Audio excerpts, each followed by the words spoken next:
Hi, I'm so excited to share a book with you today. My name is Stacy Corson. I'm a literacy professor at Eastern Kentucky University.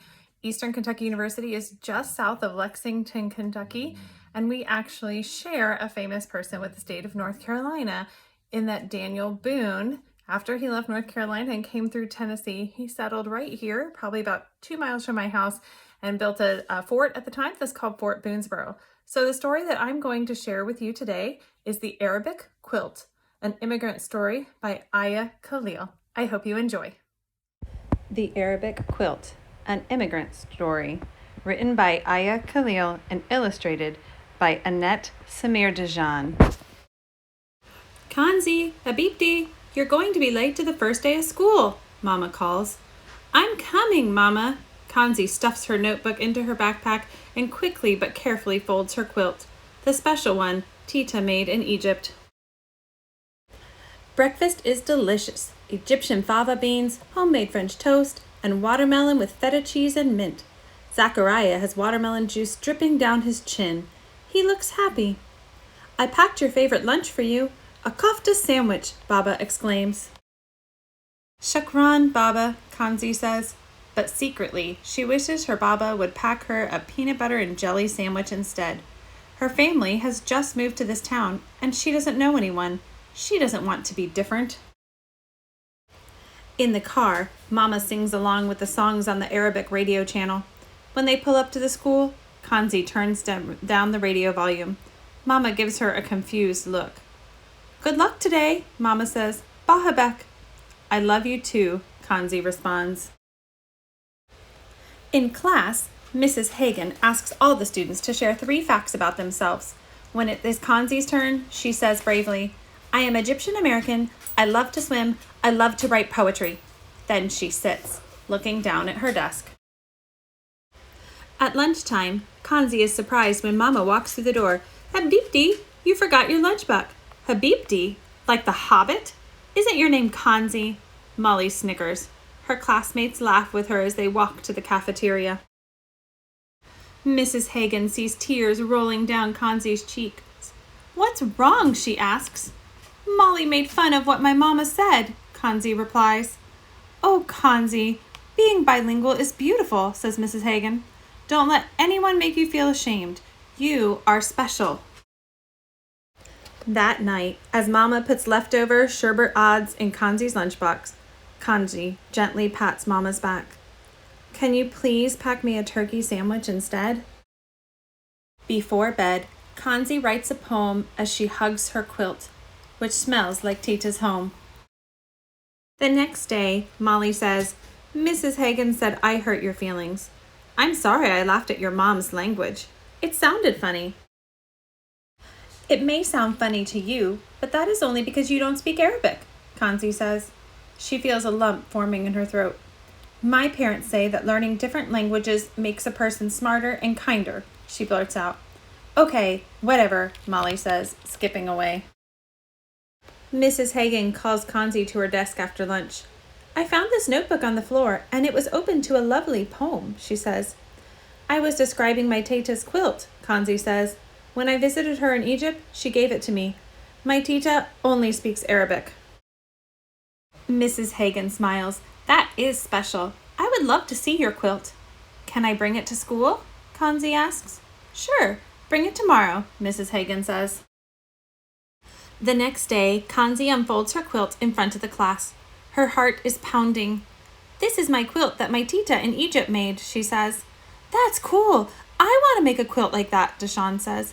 Maybe we can all make one for our classroom, Claire shouts. Mrs. Hagen nods and smiles. Friday, Mrs. Hagen makes an announcement. I have an exciting project for us all to work on. Kanzi's mom is here to help us make a quilt of all your names in Arabic. As Mama steps forward, Kanzi thinks how beautiful she looks. Shukran for welcoming me here, Mama says. Kanzi and I will write down your names in Arabic, and you will copy your name on your own quilt piece. Molly is not enthusiastic about the project. Who cares about Arabic? We live in America. My mom says we should only speak English. In response, Mrs. Hagen starts writing words on the board. Algebra, coffee, lemon, sugar. Does anyone know what these words have in common, she asks. They come from Arabic words, Kanzi whispers. Mrs. Hagen nods. Learning other languages besides the one we grew up with helps make the world a friendlier place. We can speak non-English languages and still be American. I wonder what my name looks like in Arabic, Brianna says. Kanzi and Mama write down everyone's names. Neat! Shakran! Amina exclaims. Everyone copies their Arabic names onto sheets of colored paper. Then they decorate their papers with glitter and jewels and place them on the table for the glue to dry. On Monday morning, you will see a beautiful class quilt hanging in the hall, Mrs. Hagen tells them. Kanzi is nervous when the bell rings on Monday morning and the kids file into school. What if the quilt didn't turn out nicely? The quilt hangs on the bulletin board outside Mrs. Hagen's classroom. The colorful papers with their Arabic names have been cut into different shapes and sizes, and all the pieces are stapled together. Kanzi stands in awe, reading names in Arabic: Claire, Leah, Molly, Ivy, Jack, Lucas, Brianna, Chang, Deshawn, Sam, Angela, Lily, Amina. Teachers and older students stop to look at the names, trying to figure out whose name is whose. Wow, look at those beautiful letters. They're like drawings, they say. That was a really cool project, Kanzi. Shakran, Kanzi's classmates tell her. I'm sorry I made fun of you, says Molly. I didn't realize how important a different language is. Can you write my mom's name in Arabic? I want to give it to her as a gift. Okay, Kanzi says. Do you want to go swimming soon? I'd love to. Kanzi nods as Molly hugs her. Leaving class a week later, Kanzi stops to look at the Arabic quilt one last time. Right across from it, she is surprised to see another collage of names in languages she doesn't recognize. Those are my classmates' names in Japanese, Kura says. Our teacher was inspired by your classroom's idea, and she asked me to help write everyone's name in Japanese. Aren't languages a beautiful thing? They can truly unite us. Kanzi smiles in agreement. In her room that night, Kanzi holds Tita's quilt tightly as she writes a poem for her parents. Shukran, Mama and Baba, for always encouraging me to be proud of speaking a different language and speaking it out loud.